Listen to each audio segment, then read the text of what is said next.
Nós vamos ter uma construção hoje muito importante. Apocalipse capítulo 1, no versículo 7. Eu acredito que vai ser um choque o que muitas pessoas vão ouvir aqui, mas é de uma importância muito grande, porque creio que Jesus volta em nosso tempo. Apocalipse capítulo 1, no versículo 7.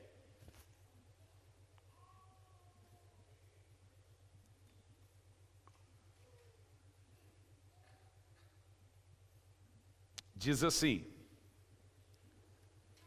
eis que vem com as nuvens, e todo olho verá, até mesmo os que o transpassaram, e todas as tribos da terra se lamentarão. Senhor, fale conosco, que não seja eu quem fale, mas que seja o Teu Espírito, falando aos nossos corações, nos instruindo, nos ensinando, falando a cada um de nós, Pai, em nome de Jesus. Amém.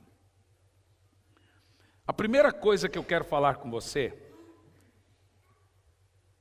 está localizada em Mateus 24, dos versos de 1 a 2. São as 3 perguntas que foram feitas no Monte das Oliveiras. Veja bem, Jesus foi olhar o templo de Herodes, o de Salomão, reconstruído, e quando ele estava olhando, os discípulos foram mostrar para Jesus as glórias e a beleza do templo. Jesus olhou todo o templo. Quando ele saiu do templo, diz o texto assim, não vedes tudo isso? Em verdade vos digo que não ficará aqui pedra sobre pedra que seja tirado, que seja derrubado. Veja o verso 3. E estando, veja, Jesus está no templo, preste atenção. Os discípulos mostrando as glórias do templo, a beleza do templo. E Jesus olha para os discípulos e diz assim: vocês estão vendo tudo isso aqui? Não vai ficar aqui pedra sobre pedra que não seja tirado. E agora Jesus está sentado no Monte das Oliveiras, diz assim: estando ele assentado no Monte das Oliveiras, chegaram-se a ele os seus discípulos em particular. Lembra que Jesus estava no templo e Jesus pronunciou uma palavra e disse: não vai ficar aqui pedra sobre pedra. Os discípulos esperou Jesus estar em particular e fez 3 perguntas a ele. Primeiro, dize-nos quando acontecerão essas coisas. Primeira pergunta. Segunda pergunta, que sinal haverá da tua vinda? Terceira pergunta, e do fim do mundo? Você percebeu que nós temos aí 3 perguntas. Primeira pergunta, quando essas coisas acontecerão? Quais coisas?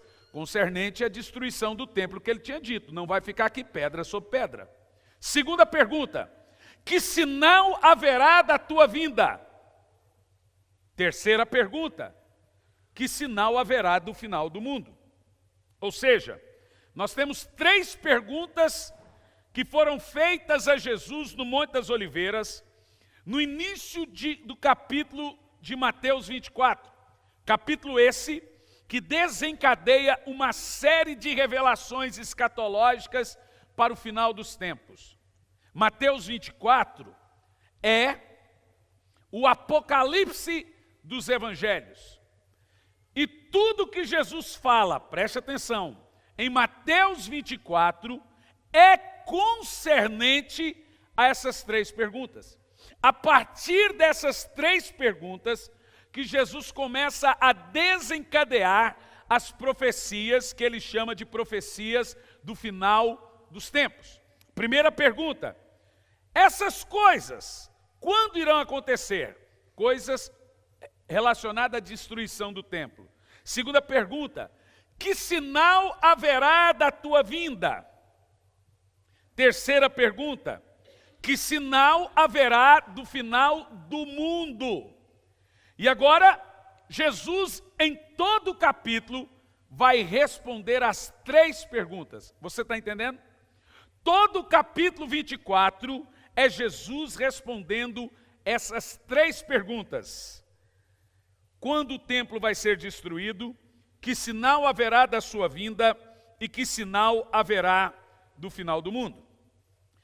Vamos responder então essas perguntas passo a passo, como Jesus fez. O templo. Jesus está mostrando o templo e ele diz: tudo vai ser destruído. Não vai ficar pedra sobre pedra. Então Jesus vai responder as três perguntas. Mateus 24, dos versos de 15 a 22, ele responde a pergunta concernente a não ficar pedra sobre pedra, a destruição do templo. De 15 a 22, em Mateus 24, Irmã Maria, aonde você estava? Estávamos com muita saudade. Manda um beijo. Irmã Maria estava uns 6 meses fora, né, gente? A senhora acha que eu não observo? Ó, te vi daqui, ó. Hã? Foi mais. Eu acho que a saudade era tão grande que eu... Viu isso? Vamos lá. Versículo 15. Quando, pois, virdes, veja que agora Jesus vai responder acerca de não ficar pedra sobre pedra. Está vendo essas coisas? Jesus diz aos discípulos: não vai ficar pedra sobre pedra que não seja derrubado. Jesus agora vai falar sobre isso. A primeira pergunta: quando o templo vai ser destruído? Vamos lá. E ele vai dizer: quando, pois, virdes que a abominação da desolação que falou o profeta Daniel, quem está no lugar santo, quem lhe entenda. Deixa eu te explicar. O profeta Daniel profetizou que haveria uma grande abominação dentro do templo. Ele fala que um homem vil iria entrar no templo e diante do Santo dos Santos iria fazer uma abominação. Jesus agora está dizendo: quando essa abominação no santo lugar que é o templo acontecer, quem lê vai saber, respondendo à primeira pergunta. Um general por nome Tito entrou dentro de Jerusalém, montado em um cavalo dentro do templo, no Santo dos Santos. Ao invés de sacrificar uma ovelha, que era o lugar que sacrificava uma ovelha, ele sacrificou um porco. Esse general não fez apenas isso, ele queria destruir os judeus.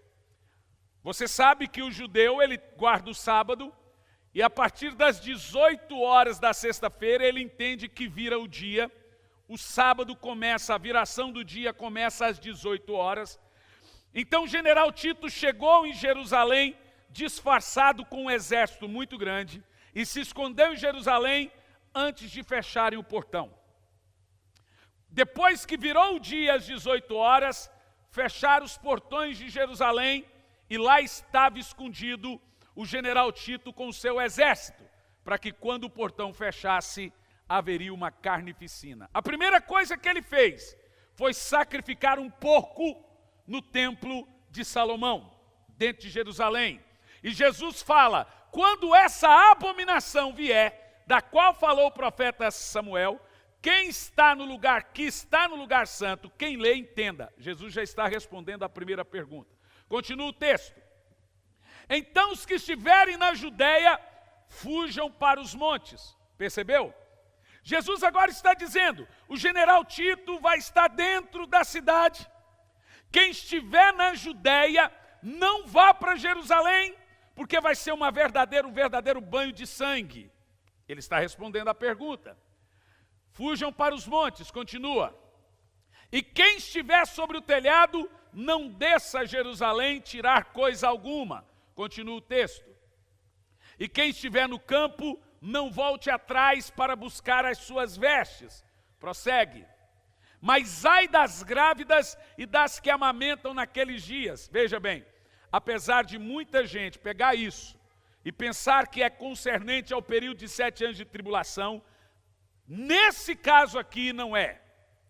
Jesus está falando que naquele dia em que o templo se tornasse uma abominação, em que o templo fosse um lugar terrível desse banho de sangue, ai das grávidas e das que amamentam. Então nós temos na história um livro chamado A História dos Hebreus, um historiador dos mais famosos chamado Flávio Jósefo.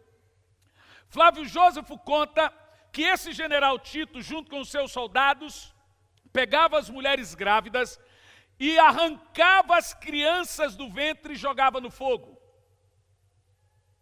Pegava as crianças que estavam de colo, amamentando, tomava da mão das mães e jogava no fogo. Sempre antes do final dos tempos ou de uma coisa terrível acontecer, Satanás sacrifica crianças. Antes do libertador do Egito vier, Satanás sacrificou crianças. Antes de Jesus vir, Satanás sacrificou crianças. As crianças, o sacrifício a Moloque, que na nossa versão é moleque. Cuidado quando você chamar os outros de moleque. É o deus Moloque. O sacrifício a crianças, a exploração às crianças, faz parte de um plano satânico de Satanás. Claro, se é satânico, é de Satanás. Mas esse plano satânico de Satanás, é porque tem plano satânico que é só influência. Mas o plano satânico que é do Satanás, veja, nós estamos vivendo tempos em que estão explorando absurdamente as crianças. Desde a questão sexual, estão tentando, as nossas crianças estão sendo sacrificadas sociologicamente falando, psicologicamente falando. Todo esse investimento às crianças faz parte da orquestra que precede o retorno de Cristo. Sempre antes do libertador vir, crianças sofrem. Você entende o que eu estou falando? Então Jesus diz, ai das grávidas e das que amamentarem naqueles dias. Verso 20. Agora presta atenção. E orai para que a vossa fuga não aconteça no inverno e nem no sábado. Entenderam agora? Veja que o general Tito entrou dentro de Jerusalém na sexta-feira, os portões fecharam, e Jesus está dizendo, se for no sábado vai estar tudo fechado e vai ser uma carnificina. O apóstolo João, nessa época que acontece a carnificina, que dá em torno aí de 70 anos depois da morte de Cristo. Presta atenção. Na realidade, 40 anos depois da morte de Cristo, no ano 70 depois de Cristo. Jesus nasceu antes dele nascer, de acordo com o calendário. No ano 70, 40 anos depois da morte de Cristo, o general Tito invadiu Jerusalém. Quando ele invade Jerusalém, isso acontece. O apóstolo João foi o último apóstolo a morrer, como já foi falado aqui. Ele morreu com quase 100 anos. Ele pastoreava a igreja de Éfeso e ele morreu de velho. Todos os outros morreram tragicamente, João morreu de velho. Nesse período que isso aconteceu, João estava pastoreando Éfeso, cuidando da mãe de Jesus, Maria. Você sabe da história, Jesus encarregou ele de cuidar de Maria. João mandou cartas e pergaminhos para as igrejas, para não irem a Jerusalém, porque ele interpretou a profecia. Presta atenção nisso. Mas muitos, não entendendo, desceram a Jerusalém, o general Tito fechou o portão, e o que aconteceu? Grávidas, carnificina. A história conta que os carros os cavalos romanos escorregavam com o sangue dos judeus. A história conta que foi um banho de sangue absurdo em Jerusalém nesse dia. Continua. Porque haverá tão grande aflição, como nunca houve desde o princípio até agora, e tão pouco haverá. Veja você que até o versículo 22, Jesus responde a primeira pergunta, verso 22. E se aqueles dias não fosse abreviado, nenhuma carne se salvaria, mas por causa dos escolhidos serão abreviados aqueles dias. Preste atenção. Essas primeiras respostas de Jesus são concernentes ao templo. Para você entender por que creio que Jesus volta nesse tempo, você tem que entender o que eu estou falando agora. Cada pergunta são respondidas de propósito, de acordo com os seus sinais. Então agora, Jerusalém é destruída. O templo é destruído e até hoje permanece desde a sua destruição. O general Tito queria o ouro, mas você sabe que por cultura e tradição, o judeu coloca todo o ouro no templo. Então eles destruíram o templo atrás do ouro dos judeus, ou hebreus, e só ficou aquele muro hoje chamado Muro da Lamentação. O resto eles destruíram tudo. Jesus disse que não ficaria pedra sobre pedra. O general Tito mandava arrancar as pedras, era onde ficava o ouro, entre as pedras. E ele arrancou pedra sobre pedra, ficando só aquele muro que tem hoje. Ali foi a devastação e destruição do templo. Os hebreus foram exilados, os hebreus esparramaram os judeus pelas nações. Aqui se cumpre a resposta à primeira pergunta. Quando acontecerão essas coisas concernente ao templo? Agora, a resposta à segunda pergunta. Quais são os sinais da sua vinda? A primeira pergunta foi respondida relacionada ao templo. Agora vamos responder a segunda. Quais são os sinais da sua vinda? Lembra que eles perguntaram? Quais são os sinais da sua vinda? Jesus agora vai responder. No capítulo 24, dos versos de 4 a 14, Jesus responde os sinais da sua vinda. Vamos ler? De 4 a 14, presta atenção.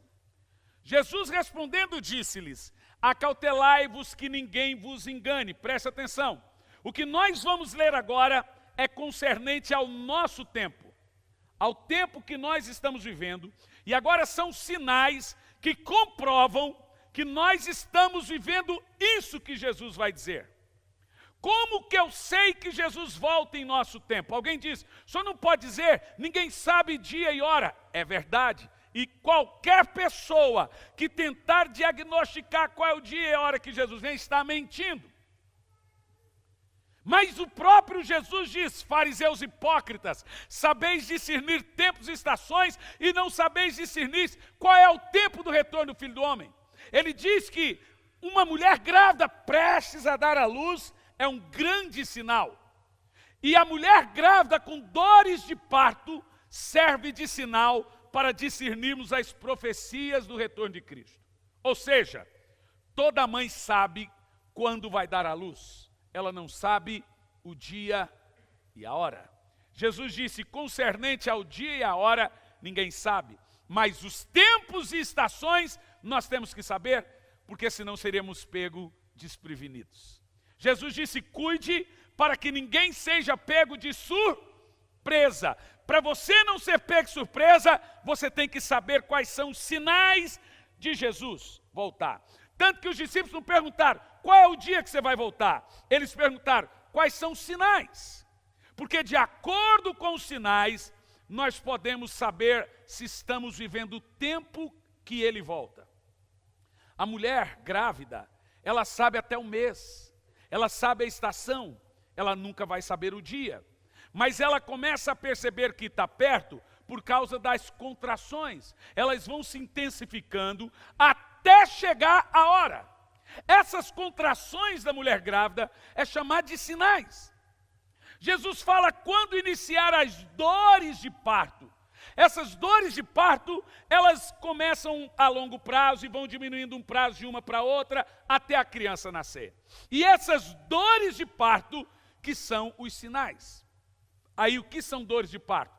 Terremotos, perseguições, Maremotos, tsunamis, pestes, guerras, tudo isso na Bíblia é chamado de dores de parto. Quando isso ficar muito próximo um do outro, Jesus vai dizendo, é nesse período que o Filho do Homem volta. Quem está entendendo o que eu estou falando? Vamos ler aqui alguns sinais sobre o retorno de Cristo. Ele diz assim, Jesus respondendo disse-lhes, acautelai-vos que ninguém vos engane. Prossegue. Porque muitos virão em meu nome dizendo, eu sou o Cristo, enganarão a muitos. Agora Jesus já está falando de tudo que vai acontecer na geração que ele vai voltar. Muitos virão dizendo, eu sou o Cristo, e enganarão a muitos. Continua o texto. Agora olha lá, presta atenção. E ouvireis de guerras e rumores de guerras. Esses aqui são as profecias concernentes à geração que ele diz que seria do retorno dele. Veja que os discípulos perguntaram, quais são os sinais da sua vinda? Ele agora está falando desses sinais. Aí você diz, sempre existiu guerra no mundo. Jesus não está falando de guerra tribal, Israel com o Egito, Israel com não sei o quê, Israel. Jesus está falando de guerras globais. Desde que Jesus falou isso até os nossos dias, só existiram duas. Guerras contra nações e nações. É disso que ele está falando. Ele disse, você vai ouvir de guerras, e não só de guerras, mas de ameaças de guerras. E ele diz assim, mas quando você ouvir de guerras e ameaças de guerras, não vos assusteis. É necessário que isso aconteça, mas ainda não é o fim. Claro que não. Se fosse, ele já tinha voltado. É sinal do fim. Significa que ele está próximo. Quem está entendendo o que eu estou falando? E prossegue o texto, verso 7. Olha lá, gente, como é claro. Isso aqui são sinais que ele disse da nossa época. Porque se levantará nação contra nação, reino contra reino, e haverá fomes, e haverá pestes, e haverá terremotos em vários lugares. Algumas pessoas dizem, sempre houve terremoto, sempre houve fome, sempre houve pestes. Não é verdade. A história da Terra com os grandes terremotos é registrado apenas de 500 anos para cá. Os grandes sismos na história da humanidade é 500 anos para cá. Jesus está falando deles. Os terremotos, eles iam até 4, 5 graus no máximo. Graus do terremoto, os graus da escala Richter, eles só podem ser medidos depois que eles acontecem. Sabe por quê? Pelo efeito que ele provocou. Por exemplo, nós tivemos no ano passado um terremoto aqui na região metropolitana de Curitiba. Foi sentido aqui em Campo Largo, a cidade de Rio Branco sentiu, foi 5 graus. Por que hoje as casas não caem? Porque elas são de concreto e tal, elas estão fortalecidas, mas 5 graus naquela época derrubava tudo. Aconteceu. Lá no México teve um terremoto de 9 graus.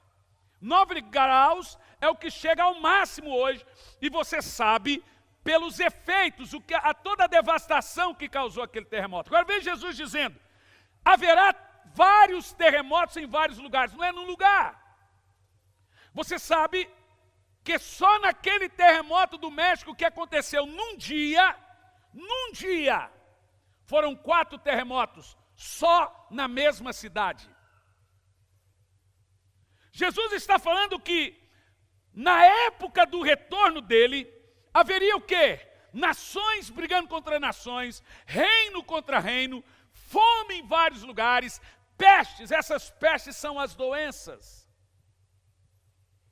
Nós estamos vivendo uma época de doenças assustadoras, doenças velhas que assustam.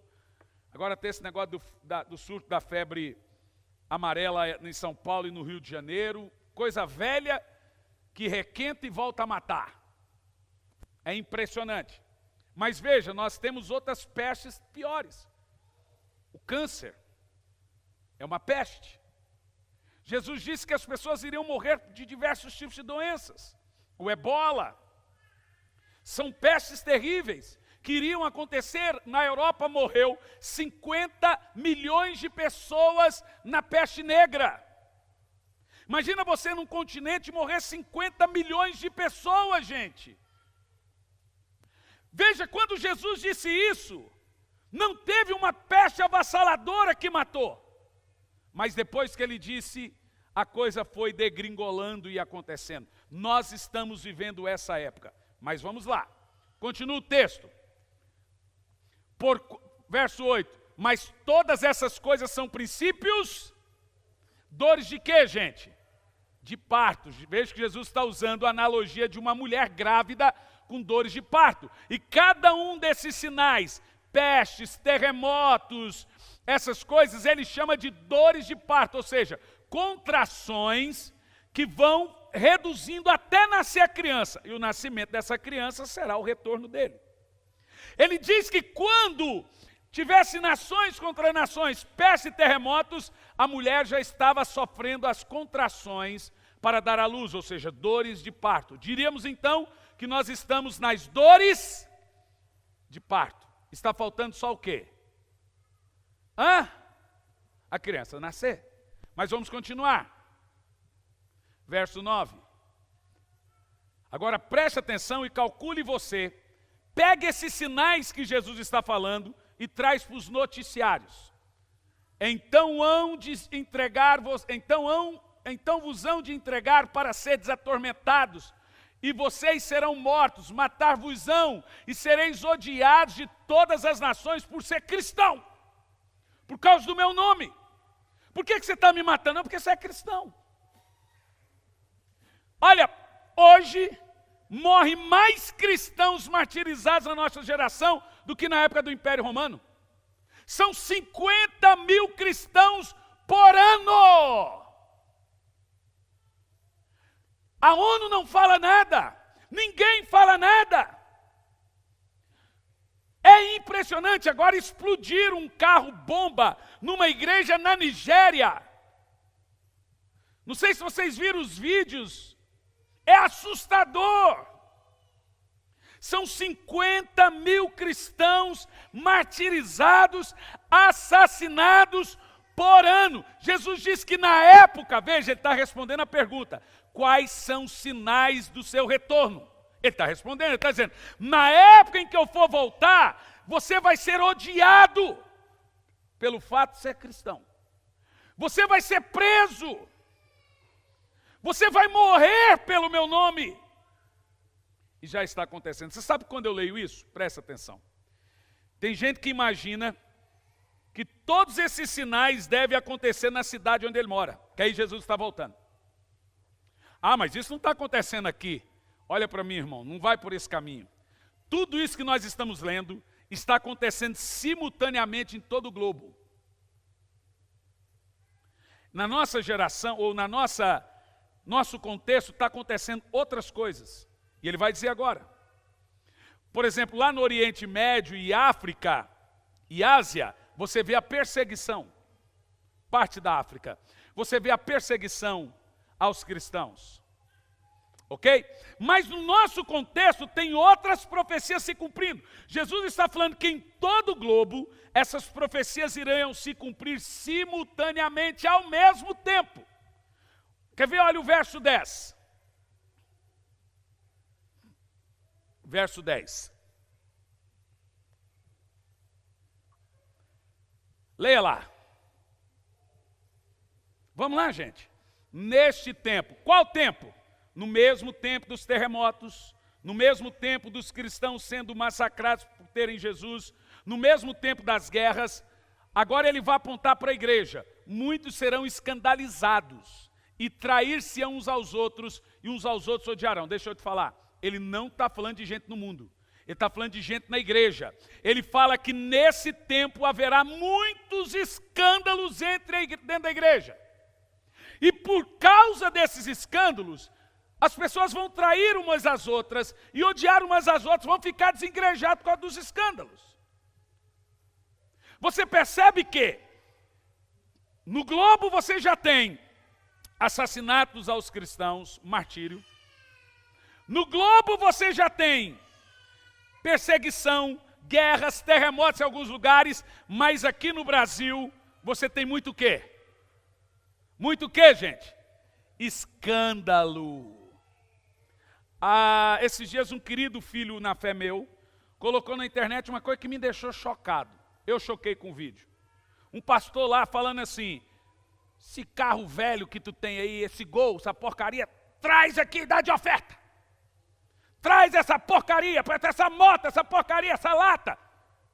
Eu olhei aquilo, me deu ânsia de vômito ver aquele pastor fazendo aquilo. Mas eu chamei esse querido e falei, querido, eu entendo a sua ira, que é a minha também, mas nós temos muitas pessoas não crentes no nosso Facebook.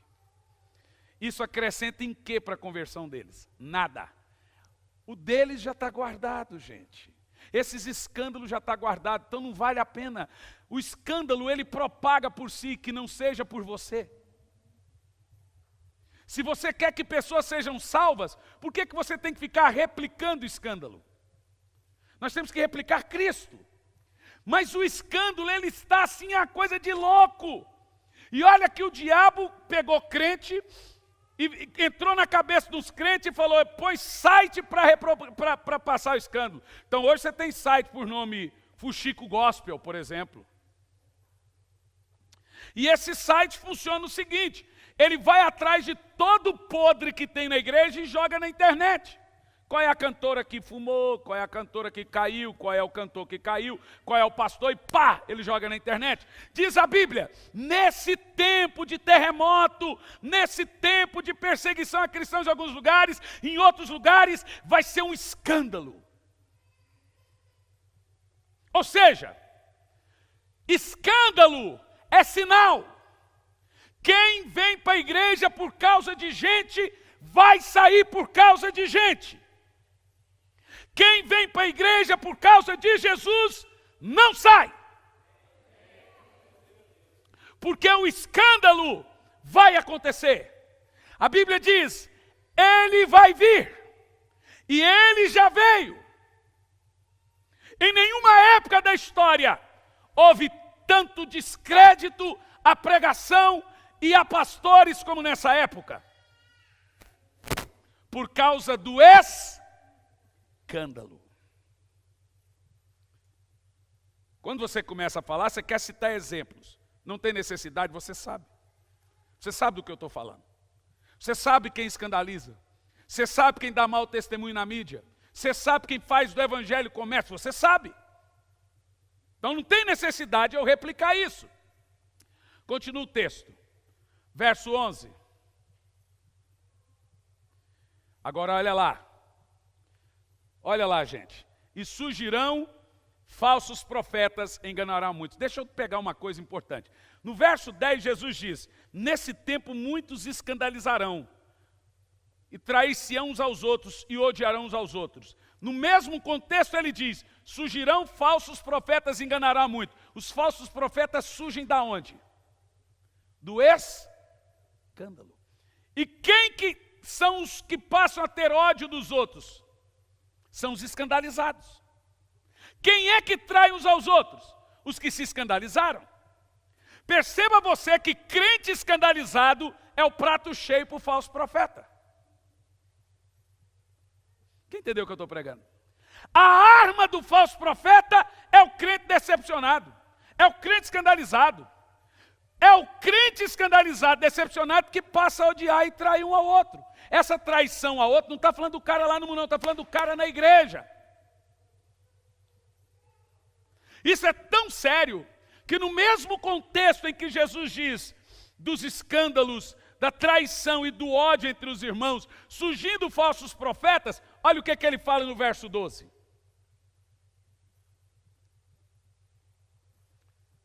Vai lá. E por se multiplicar a iniquidade, o amor de muitos esfriará. Deixa eu te falar, ele não está falando do amor do povo lá fora. Lá fora já não tem. Ele está falando do amor esfriar entre os irmãos. O escândalo é entre nós. O ódio e a traição é entre nós. Os falsos profetas entre nós e a iniquidade aumentando na igreja. E o amor esfriando também é entre o povo de Deus. O mundo não tem esse amor. O mundo não pode esfriar o que ele não tem. Só esfria algo aquilo que temos. Gente, isso aqui me assusta tanto, que Jesus, nesses 3 versículos, ele dá um diagnóstico da igreja da época da sua vinda. A igreja da época, do período da sua vinda, vai viver esses 3 últimos versículos, 10, 11 e 12. Está falando da igreja. Vamos ler de novo? É o retrato da igreja dos últimos dias. 10, 11 e 12. Vamos ler em voz alta, vai lá.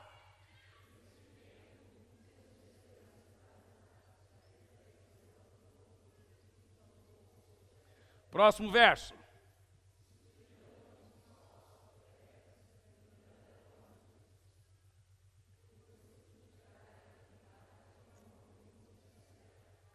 Essa é a realidade da igreja. Uma igreja apática. Uma igreja que um crente tem coragem de virar para você e falar assim: a pessoa não foi na igreja, está com preguiça.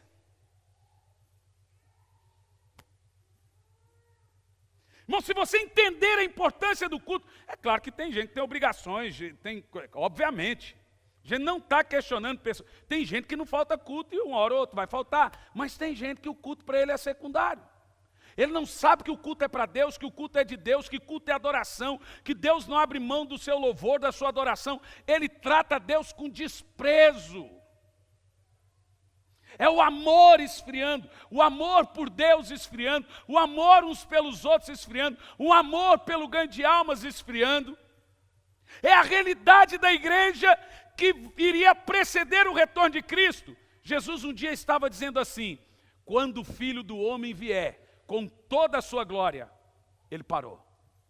Ele disse de novo: quando o Filho do Homem vier, achará fé na terra? Irmão, faz parte das profecias. No período do retorno de Cristo, a fé iria sumir. As pessoas iriam ficar secularistas.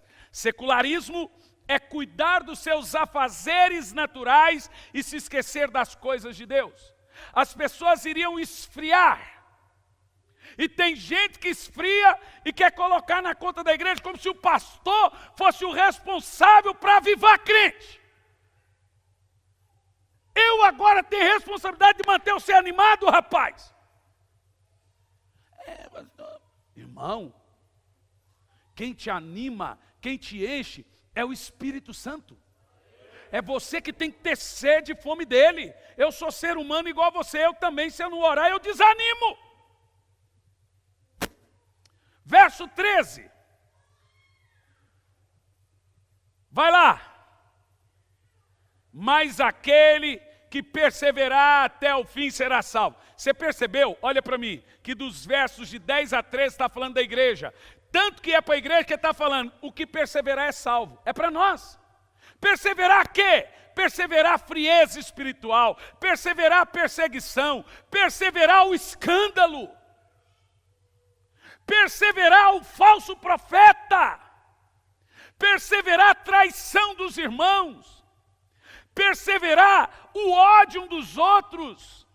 Quem aguentar o tranco, nessa hora, ele vai ser salvo. Irmão, isso aqui não é coisa para frouxo. Isso aqui é para gente forte. É para gente que aguenta o tranco, para receber a coroa da vida, a coroa de glória, a coroa de justiça, a coroa de alegria. Isso aqui não é lugar de saco de batata podre. Isso aqui é lugar de crente, guerreiro, com o peito para cima. Vem quente, diabo, que eu estou fervendo.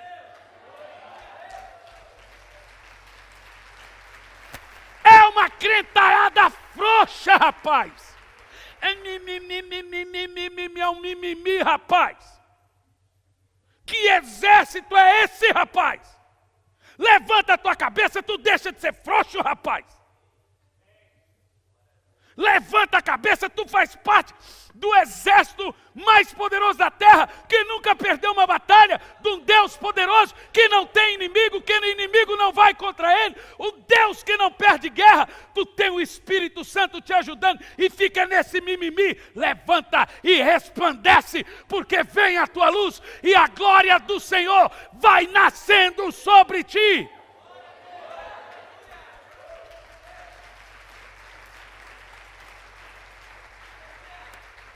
Eu quero saber aqui agora, aonde está o exército de Jesus? Se a tua força, se te mostrares frouxo no dia da batalha, a sua força será pouca. Vamos parar de moleza. Eu achei muito engraçado o negócio da pastora Zita essa semana. Eu vou contar, porque eu sou linguarudo. Ela pôs na internet um negócio que eu dei muita risada. Aí você fala, pessoal, isso funciona. Vamos para a igreja. Aí os meninos, não, eu estou com preguiça. Ela falou, tá bom, estou indo para a igreja, catou o modem da internet e pôs dentro da bolsa. Resultado, veio todo mundo para a igreja. Pastor, mas a gente não pode obrigar. Pode sim, pode obrigar. Se eles são de menor, se mora dentro da sua casa, eles têm que vir, nem que venha com bico. Porque você está pensando no bem deles. Você não obriga eles a ir para a escola, rapaz? Pergunte-se qual criança que gosta de ir para a escola. Ah, mas vai vir com bico. Que venha! Eles querem dinheiro, eles querem telefone, eles querem videogame, eles querem internet, eles vão querer vir para a igreja. Se você não for, não tem internet por um mês. Ah, que hora que é o culto, mãe? Que hora que é o culto? Está indo. Meu querido, esse é um tempo muito esquisito, que nós temos que ficar andando em ovos. Infelizmente, o politicamente correto entrou dentro da igreja. Qualquer coisa que você prega, tem um irmão aqui, pastor, o senhor prega jogando indireta para mim. Você tem razão. Eu estava em casa, pensei em você, preparei o sermão, isso aqui vai ser tudo para ela. Ah, me poupe, irmão, vai ver se eu estou na esquina, rapaz. Eu tenho mais o que fazer, meu irmão. Eu passo a minha vida pensando em você, no que pregar para você, rapaz. Se Deus falou com você, vista o chapéu e receba, querido. Pastor, o senhor pregou para mim? Foi claro. Eu sabia, pastor, para você. Mas falou tanto assim com você, então era só para você mesmo.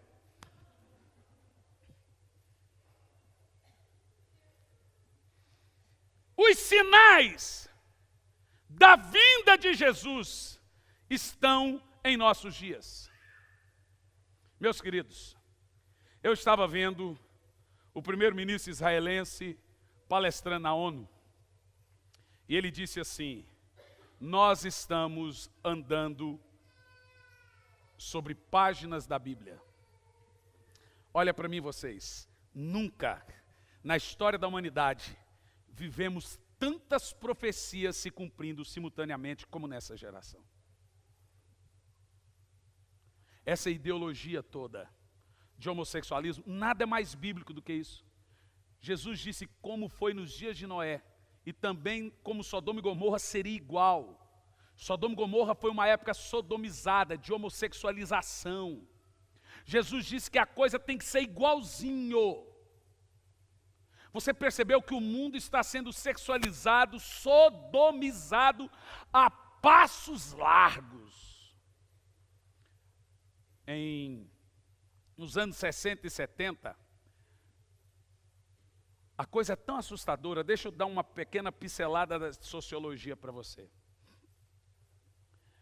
Que Satanás, não pense você que Satanás é burro, ele é atilado. Satanás, a antiga serpente, o mais astuto de todos, extremamente atilado.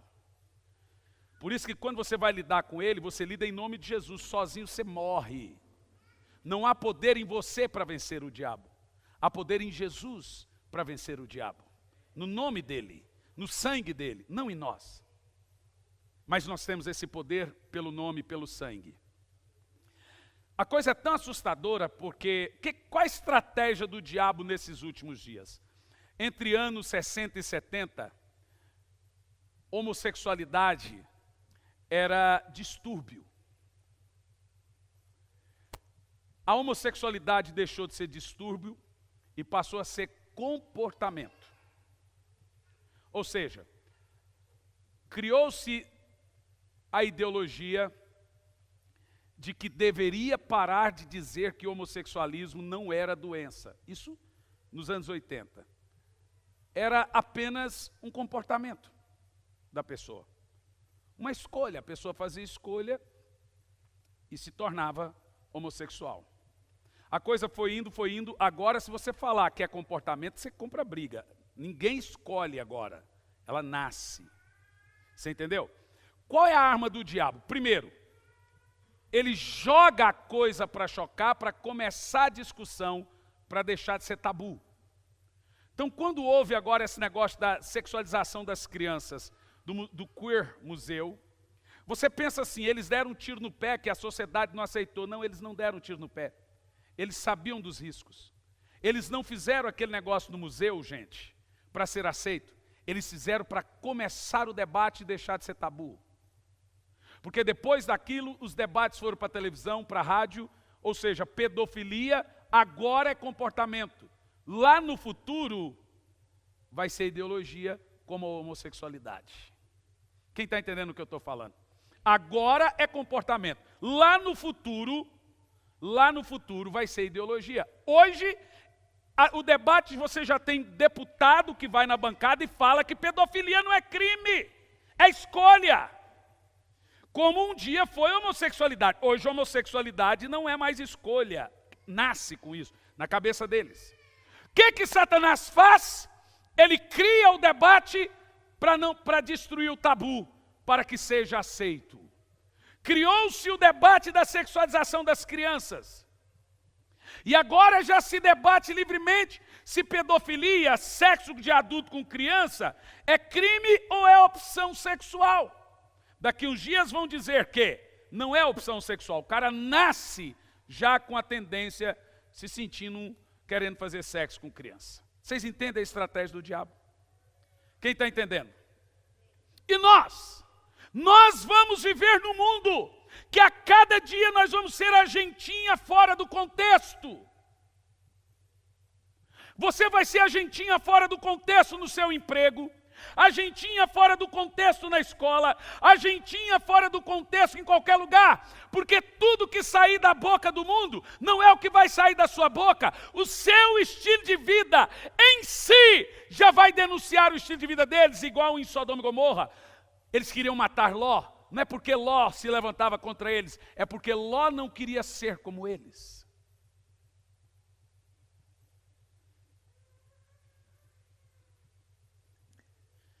Eu entrei dentro do avião em Paris, e na minha camiseta estava escrito assim: volta logo, Jesus.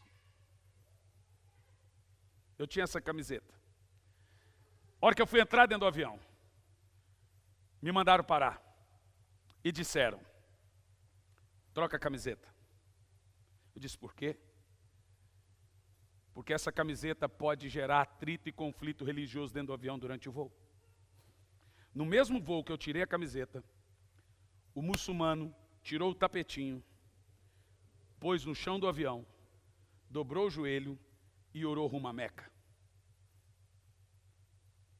Ou seja, não existe briga contra muçulmano, não existe briga contra hindu, não existe briga contra nenhuma religião.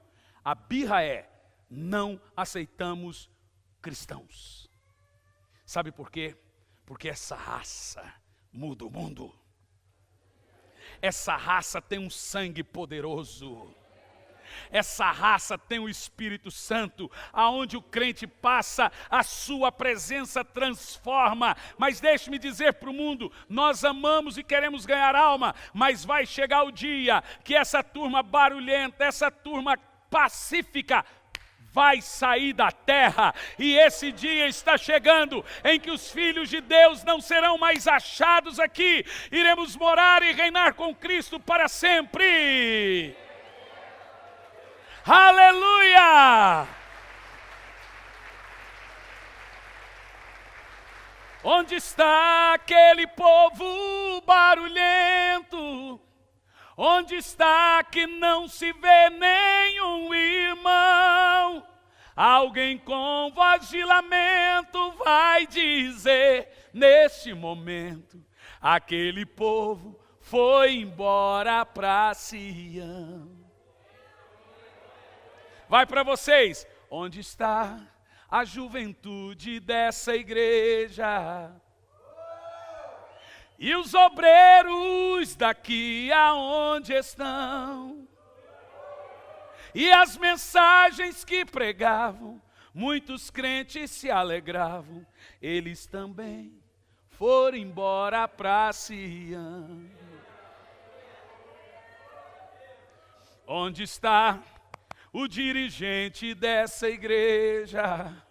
E as irmãs do círculo de oração, que a Deus sempre oravam, e as crianças que cantavam, eles também foram embora para Sião. O seu coral?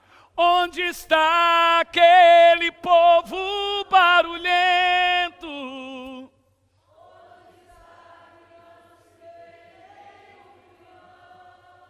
Alguém com voz de lamento vai dizer, aquele povo. Meu povo, está chegando a hora, está chegando o momento, o nosso dia vem, o nosso dia vem, o nosso dia vem, aleluia, aleluia. Um minuto aplaudindo e glorificando o nome do Senhor, um minuto glorificando, aplaude e glorifique, bendito seja o nome do Senhor, bendito seja o nome do Senhor.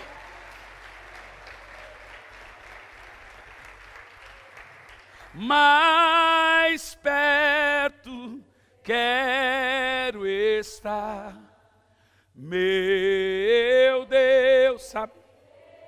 Não sabe? Ainda, pode deixar. Que me una a ti, um lindo coral, sempre hei de suplicar.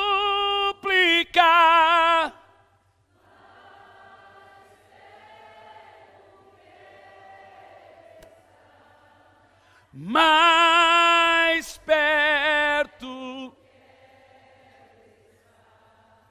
meu Deus, olha isso. E quando Cristo enfim me vier chamar na glória com os serafins, eu irei. Eu quero ouvir como vozes de anjos. Então me alegrarei perto de ti, meu rei, perto,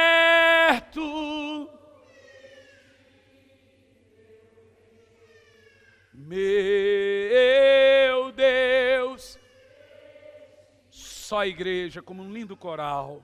Mas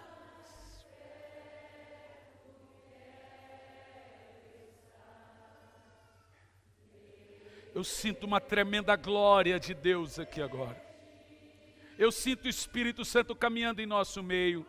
Ainda que seja dor, que me une.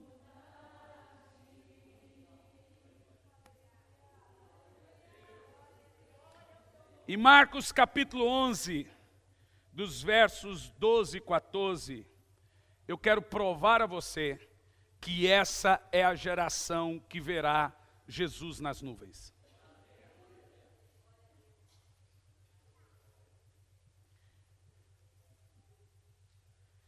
Eu sinto Jesus caminhando.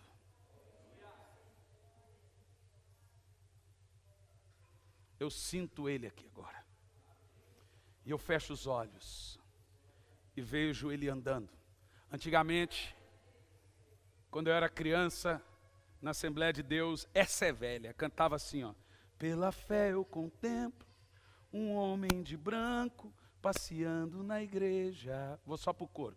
O homem de branco está passeando no meio da igreja. Eu estou sentindo, ele está operando no meio da igreja. É feia, mas a mensagem é poderosa.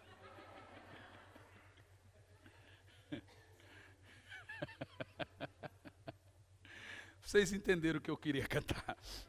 Mas ele está aqui agora. E eu fecho os meus olhos, eu vejo ele caminhando.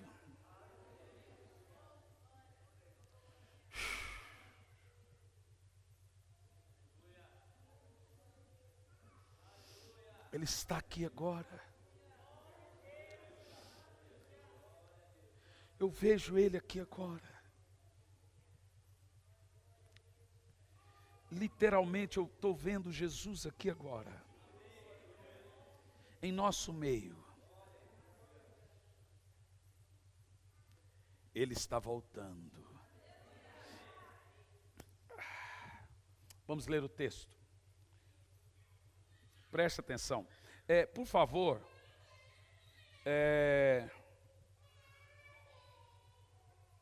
verso 12 ao 14. Presta atenção, gente, que isso aqui é muito profundo. Se você não prestar atenção, você não vai entender. Para os mais antigos da Preciosa Graça, eu já preguei isso lá no Ouro Verde. Os mais antigos. Uma vez só, mas diz assim, ó. No dia seguinte, quando saíram de Betânia, teve fome. E vendo de longe uma figueira, deixe-me te explicar, a figueira é uma árvore que representa a nação de Israel. Israel, na Bíblia, é representado por uma árvore chamada figueira. Né? Então, toda vez que você vê figueira na Bíblia, vai representar a nação de Israel. E diz assim, e vendo de longe uma figueira que tinha folhas, foi ver se nela achava alguma coisa. E chegando a ela, não achou senão folhas, porque não era tempo de figos. Olha isso aqui, próximo verso. E Jesus falando, disse à figueira, nunca mais coma alguém fruto de ti. Jesus amaldiçoou a figueira. Os discípulos ouviram. O que eu acho interessante é que os discípulos não eram petulantes. Você lembra a história do templo? Jesus falou do templo, eles viram que estava no meio do povo, não ficou tumultuando. Esperou pegar ele em particular. Da mesma forma, eles ouviram isso. E eu amo esses discípulos, por isso que Jesus escolheu os caras certos. Eles não esqueciam de nenhum ensinamento. Eles ficavam atentos. É muito triste quando você fala uma coisa, daqui a um ano você tem que ficar repetindo. As pessoas não pegam. Continua o texto. Vamos pegar o outro texto, quando a figueira secou. Quer ver? Os discípulos ficaram atentos. Versos 19 e 20 agora. Pode ir para o 19 e 20. Presta atenção. E sendo já tarde, saiu para fora da cidade. Você lembra que os discípulos viu Jesus amaldiçoando a figueira. E ó, eles falaram, tem um ensinamento nisso. Olha como eles eram espertos. Verso 20. E eles, passando pela manhã, viram que a figueira tinha secado desde a raiz. Olha como esses discípulos eram espertos. Próximo verso. E Pedro, lembrando-se, disse, mestre, eis que a figueira que tu amaldiçoaste secou. Eles perceberam que tinha um ensino. Você vê que você tem que ficar atento com o que ele é ensinado. Eles falaram, Jesus não disse isso à toa, como é que alguém fala com um pedaço de pau? Ele amaldiçoou o negócio. Gente, ó, vamos ficar atentos. E Pedro falou, rapaz, ele já estava esperando alguma coisa. A figueira secou desde a raiz. Aí agora vem um ensinamento. Primeiro ensinamento, presta atenção. A figueira é Israel. Jesus então olha para Israel e vê que Israel, que era para ser a bênção para as nações, veja que Deus disse para Abraão, em ti serão abençoadas todas as nações da terra. Mas Israel não abençoou nação nenhuma. Israel guardou a bênção só para eles. Jesus viu que a figueira não deu fruto. Quando ele viu que a figueira não deu fruto, ele disse, vai secar. E a figueira secou. Quando é que a figueira secou a nação de Israel? Já falamos, 40 anos depois de Cristo, no ano 70, cumpriu-se a profecia de Jesus, a figueira secou. Falamos no início da mensagem, você se lembra? O general destruiu Jerusalém, a figueira secou. Quem está entendendo aí? Agora, Jesus dá uma outra profecia, que aquela figueira que secou, deixou de ser nação, brotaria de novo e voltaria a ser importante. Jerusalém já foi proclamada capital. Uma grande profecia. Mas vamos lá. Poderoso. Vamos ler isso? Mateus 24, 32 e 33. Mateus 24, 32 e 33, Jesus vai dizer que a figueira deveria brotar.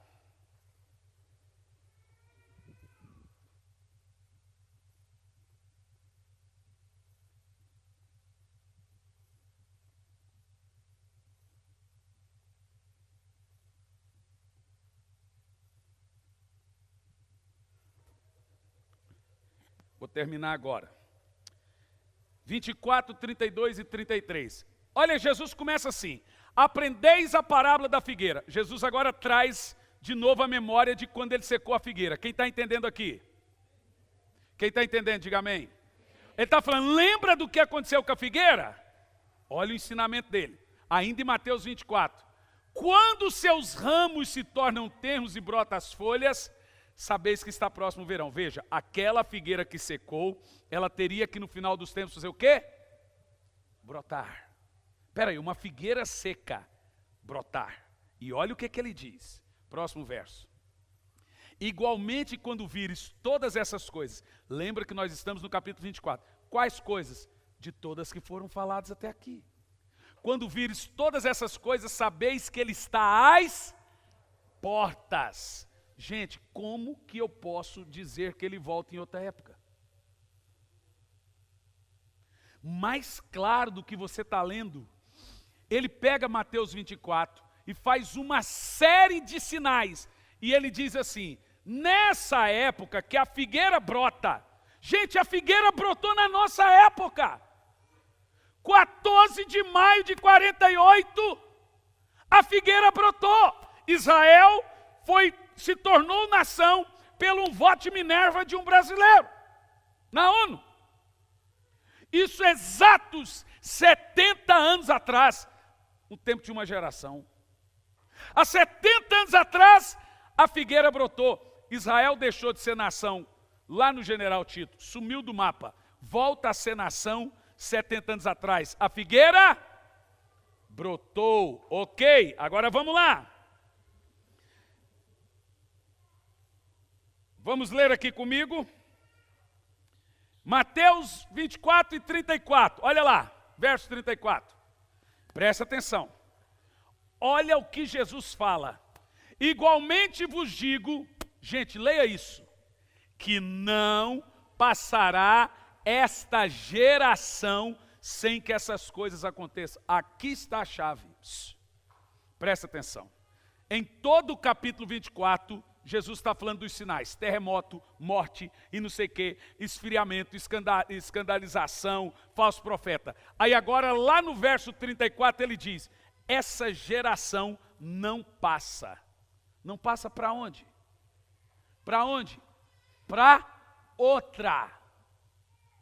Jesus está dizendo com todas as palavras que a geração de pestes, terremotos, que a geração de esfriamento, que a geração de aumento da iniquidade, que a geração dos falsos profetas seria a última geração, que não haveria uma próxima. Quer me chamar de louco? Chama, mas me dê outra interpretação. Ele está falando dessa geração que não passaria. Inclusive, dentro dessa geração está o versículo 14. Quem perseverar até o fim será salvo. Dentro dessa geração está todos os sinais que aconteceria. Inclusive, Jesus diz, tudo isso deve acontecer. E essa geração não passa. Olha para mim. Eu prego isso já há alguns anos. E posso afirmar a você que eu não creio que exista uma próxima geração.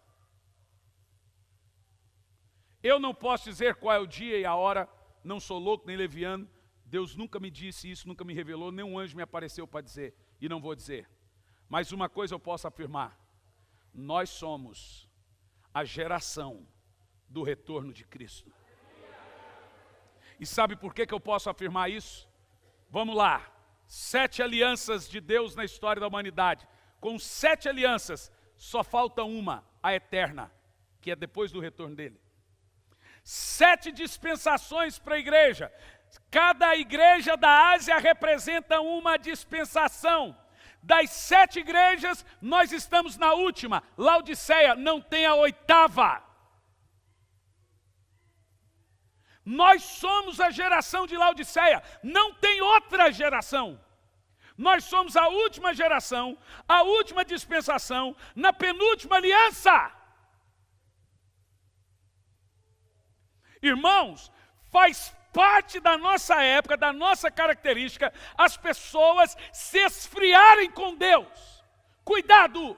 Você que se sente frio, preguiçoso com as coisas espirituais, você tem que lutar contra isso.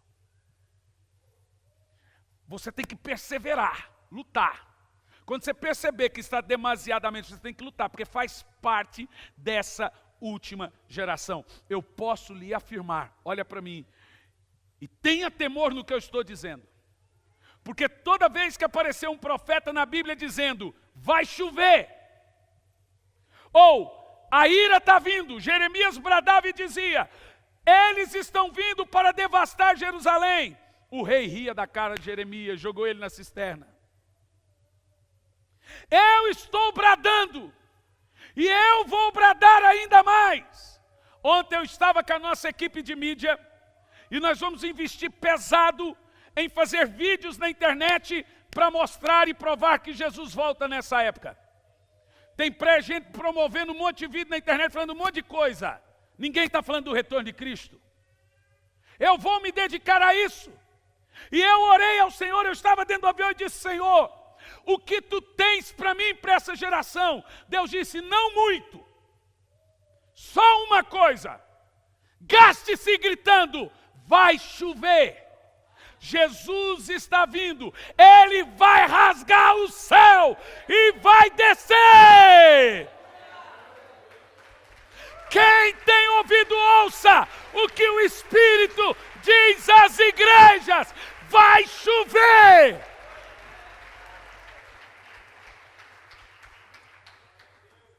Tem sinal de chuva. E começa com uma nuvem pequena, do tamanho da mão de um homem. E essa nuvem vai crescendo até vir a tempestade. Eu vejo uma pequena nuvem do tamanho da mão de um homem. E este é o sinal que a sua chuva vai descer. Eu vejo uma pequena nuvem do tamanho da mão de um homem. E este é o sinal que a sua chuva vai descer. Faz chover, faz chover. Abre as comportas dos céus e faz chover, faz chover. Abre as... Eu não posso dizer dia e hora, e realmente não me atreveria, e nunca sequer fiz esse cálculo. Mas uma coisa, Emerson, você que gosta do tema, pastor Emerson, eu posso dizer que eu não encontro uma outra geração na Bíblia. Você não encontra uma oitava igreja das 7 eras, ou 8 eras, você encontra 7. Você não encontra 8 dispensações, você encontra 7. Você não encontra 8 alianças, você encontra 7. Nós estamos no último do último. Se Deus tiver que fazer alguma coisa com essa geração, a próxima profecia a se cumprir é a trombeta soar.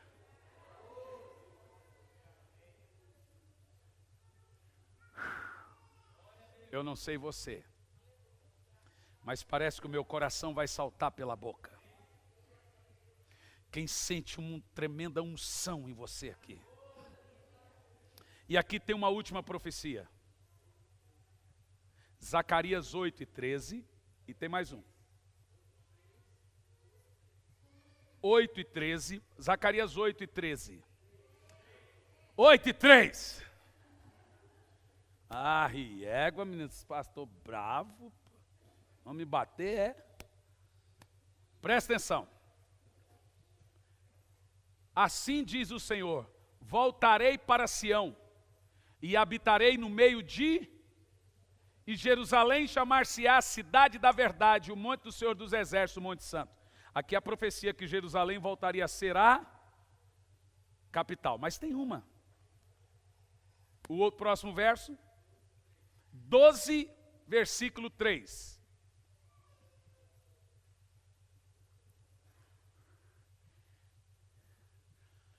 E acontecerá naquele dia que farei, gente, olha isso, que farei de Jerusalém uma pedra pesada para todos os povos. Você percebeu? Você percebeu que uma cidade desse tamanhozinho virou a cidade da discórdia para o mundo? Quem percebeu isso? Naquele dia farei de Jerusalém uma pedra pesada para todos os povos. Todos que carregarem essa pedra serão despedaçados. E ajuntar-se-á contra ela todo o povo da terra. Você percebeu que depois que o Trump, o que é engraçado, que o nome Trump é trombeta. Depois que a trombeta, e junto mais 15 países, determinou que Jerusalém deveria ser capital de Israel, o mundo pegou raiva de Jerusalém. A ONU agora vai fazer um negócio lá que vai determinar que Jerusalém vai ser capital da Palestina. Para que essa birra? Palestina existe aonde? Fala para mim onde é que existe Palestina? Nunca existiu. Eles foram fazendo aquilo tudo, não é só aquele pedaço, aquilo tudo é de Israel. Deus, Abraão pagou aquilo, comprou com dinheiro. Não existe nada no Alcorão fazendo menção a Jerusalém. Mas a Bíblia inteira fala de Jerusalém como a capital do povo de Deus. A cidade do rei Davi. A antiga Jebus, que Davi foi lá e comprou Jerusalém. Pagou ela, pagou. É do rei. E agora eles querem dar a cidade dos judeus para palestinos. É a pedra pesada para todos os povos. Gente, olha aqui para mim. Aguarde os próximos capítulos. Porque o que vem adiante é mais assombroso do que você imagina. Por enquanto, eu posso te afirmar o seguinte: essa geração que está perseverando até o fim, que faz possível e o impossível para não se esfriar, para não perder cultos, para não deixar de louvar, para não deixar de adorar, para não esquecer Deus, para ouvir músicas, liga. Rádio hoje é complicado, porque a cada 2 músicas é meia hora de comercial. Mas esses dias eu entrei na casa do irmão, não sei aonde, acho do Leco. Ela fez um negócio bacana, ela pôs um pendrive com um monte de música. Eu não ouço rádio porque só tem comercial. Mas fica ouvindo os louvores. Prepara o seu coração, irmão, porque o grande dia nosso está chegando.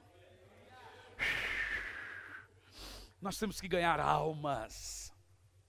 Eu aqui calculo assim, humanamente falando, que eu não sei se a terra aguenta com tudo que está acontecendo mais 20, 30 anos. Se durar 30 anos, eu não sei qual mundo a minha filha vai viver. Você já parou para pensar? O jeito que a coisa anda? Jesus vai voltar, deixe-me te explicar. Quando o povo de Israel estava no Egito, Gianluca, vem aqui para aparecer terminando. Quando o povo de Israel estava no Egito, Deus demorou 400 anos para tirar eles do Egito. Por quê? Por que ele não tirou logo? Porque o povo não clamava para ele tirar. A Bíblia diz que então chegou um período em que o povo clamava para que saíssem do Egito. Aí Deus ouviu o clamor deles. Sabe, Jesus vai voltar quando a sua igreja começar a dizer, Maranata. Todo dia clame pelo retorno, Senhor, volta. A sua igreja te clama. A sua igreja te adora, a sua igreja te clama, Maranata, Maranata, Maranata, volte para nós, Senhor. E Ele vai vir. Quem quer que Jesus volte? Irmãos, eu não quero que Jesus volte porque o mundo é ruim. Eu quero que Jesus volte porque eu quero vê-lo. Eu sinto tanto amor por Cristo, que eu imagino como eu vou olhar para Ele. A Bíblia diz que benditos somos nós, que nunca vimos, mas cremos. Nós teremos uma recompensa a isso. Eu amo Jesus, e eu vou vê-lo face a face. Você consegue imaginar como vai ser quando você o vê-lo? Isso pode ser essa noite. Você tem que estar preparado a todo momento, pode ser a qualquer hora. Ele pode voltar essa noite. Imagina você está lá, não fui na igreja, estou com preguiça. Que papelão. Prepare-se, porque o nosso Senhor está vindo. As próximas mensagens, dando sequência ao retorno de Cristo, eu vou falar de Amargedon, Gog e Magog, as profecias do céu. Você vai ficar assombrado e ao mesmo tempo feliz, que realmente nós estamos vivendo o tempo do retorno de Cristo. Fique em pé no seu lugar.